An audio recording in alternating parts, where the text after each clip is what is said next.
સુરેન્દ્રનગર જિલ્લાના અમદાવાદ કચ્છ હાઈવે ઉપર ધાંગધ્રા નજીક આવેલી કલ્પના ચોકડી પાસેથી લોકલ ક્રાઇમ બ્રાન્ચે કરી મોટી કાર્યવાહી।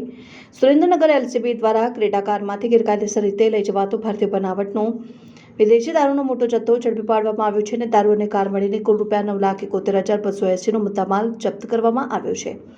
કાર્યવાહીમાં ક્રેટા કારમાંથી અલગ અલગ બ્રાન્ડની દારૂની નાની મોટી કુલ 1096 બોટલો જેની કિંમત ₹4,13,200 છે અને 364 બિયર ટીન જેની કિંમત ₹58,080 છે જે જપ્ત કરવામાં આવ્યા છે। આ ઉપરાંત દારૂની હેરાફેરી માટે ઉપયોગમાં લેવાયેલી ક્રેટા કાર જપ્ત કરવામાં આવી છે અને સમગ્ર ઘટનામાં કુલ ₹9,71,280નો મુદ્દામાલ કબજે કરવામાં આવ્યો છે। ગુનામાં સંડોવાયેલા ક્રેટા કારના ચાલક વિરુદ્ધ ધાંગધ્રા તાલુકા પોલીસ સ્ટેશનમાં પ્રોહિબિશન એક્ટ હેઠળ ગુનો નોંધી વધુ તપાસ હાથ ધરવામાં આવી છે અને સુરેન્દ્રનગર જિલ્લાના નાયબ પોલીસ મહાનિરીક્ષક ડોક્ટર ગિરીશ પંડ્યાની સૂચના મુજબ LCB police inspector J Jadeja, police sub inspector JY Pathan અને પેરોલ ફ્લો સ્કોડના પોલીસ સબ ઇન્સ્પેક્ટર આર.એચ. ઝાલાની ટીમે કામગીરી કરી હતી અને પોલીસ ટીમોએ ખાસ પેટ્રોલિંગ હાથ ધરીને દારૂનો જથ્થો પકડી પાડ્યો હતો।